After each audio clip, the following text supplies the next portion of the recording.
এই লোককে উল্টো পাল্টা বলে ঠেট দিচ্ছিস। আমি কাউকে ঠেট দিই না এখনই দাদা। তোর নামে কিন্তু আমি বড় বাবুকে দিয়ে এফআইআর করিয়ে দেবো। আমি বাড়িতেই আছি কিন্তু। কাউকে আমি ঠেট দিই না। আমি সুমনকে তুই বলেছি টাকাটা দিলে ভালো হতো।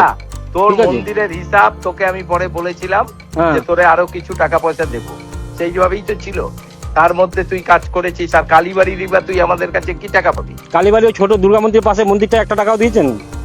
কোনটা? কালীবাড়ি দুর্গা মন্দিরের পাশে ছোট মন্দির, ছোট গেটের পাশে। দুর্গা মন্দিরের টাকা হয় নাই, তোর হিসাব হবে নিবি। কালীবাড়ি কি চলে গেল নাকি? ওটা ট্রাস্টের ব্যাপার রে, ওটা কেউ নিতে পারবে না। আমরা লেবার মিস্ত্রি খাটাইয়ে লেবার না, মিস্ত্রি পয়সা কি কেউ সেই- বাকি না, রেখে? না। আপনি বলুন।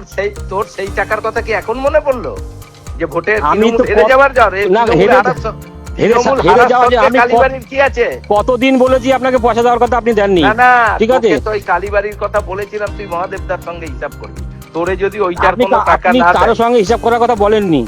আমি বলেছি না তোর বলেননি যদি না আপনি, এখন হয়- আপনি বলছেন তাই। এখন কারোর সঙ্গে বলেননি। এখন Last- বলছি মানে এখন তোকে আপনি দাঁড়া। বলছেন। তোকে কি আমাদের ঠকানো আমাদের ইচ্ছা নাকি? ওটা কি খোকন দাসের বাবার সম্পত্তি হচ্ছে তোকে আজকে ঠকাবে? কতদিন হয়ে গেছে বলুন তো? আমি তো লেবার মিস্ত্রিকে পয়সা দিতে আর তুই এখন দিতে হবে না। সুযোগ পেয়ে লোককে চমকাচ্ছিস। সুযোগ আমি চমকাইনি কাউকে। না, আমরা বাড়িঘর ছেড়ে চলে গেছি, আমরা আমি বর্তমানে থাকবো না। আমি কাউকে চমকাইছি কি? আমি কাকে চমকালাম? আমি কাকে চমকালাম?